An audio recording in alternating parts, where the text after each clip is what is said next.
Try this. Page number 139. Write two terms which are like. दो terms हमें लिखनी है जो कि गिवन टर्म्स के लाइक हों, गिवन टर्म की तरह हो, सेम हो। तो देखो पार्ट 1 में दिया है 7xy, तो इसके लिए कोई दो टर्म हमें यहाँ पर लिखनी है। तो दो टर्म के लिए जैसे पार्ट ए में हम लिख सकते हैं 10xy, बी में हमने लिख लिया 100yx, ठीक है।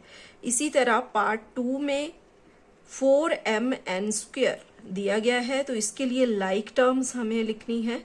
तो हम लिख सकते हैं 8n² m, और b में हमने लिख लिया 20mn²। पार्ट 3 2l दिया गया है, तो हम लिख सकते हैं 10l, और b में हमने लिख लिया 6l। यानी कि लाइक टर्म्स ऐसी टर्म्स होती हैं जिसमें सेम वेरिएबल होते हैं, सेम वेरिएबल्स, ठीक है। जैसे देखो पार्ट 1 में 7xy दिया गया था, तो इसमें हमें लाइक टर्म जो है वो देखनी है वेरिएबल को देखकर।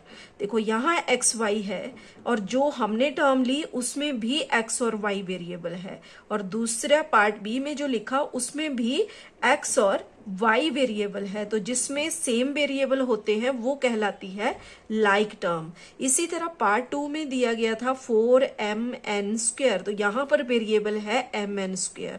तो इसके लिए एक टर्म हमने लिख ली n²m, यानी कि सेम वेरिएबल उसमें होने चाहिए। तो देखो n² इसमें भी है, इसमें भी है, m।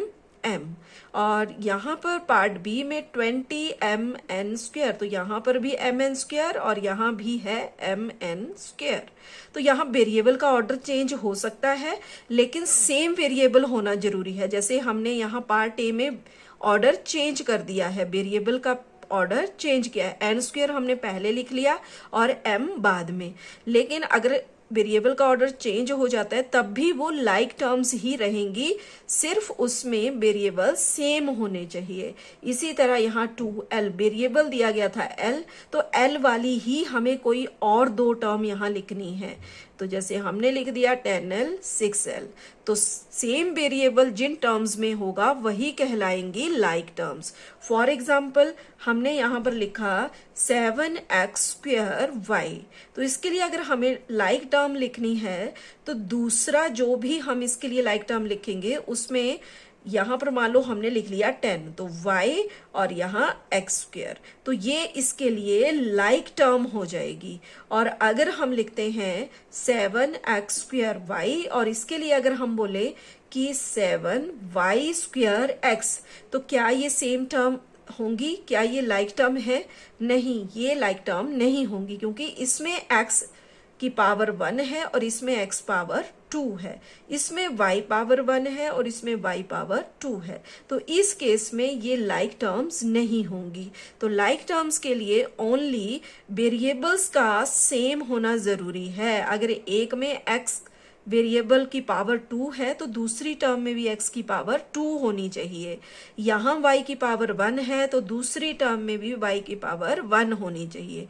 अगर इस सिचुएशन में टर्म्स दी गई हैं तब हम बोल सकते हैं कि वो लाइक टर्म्स हैं।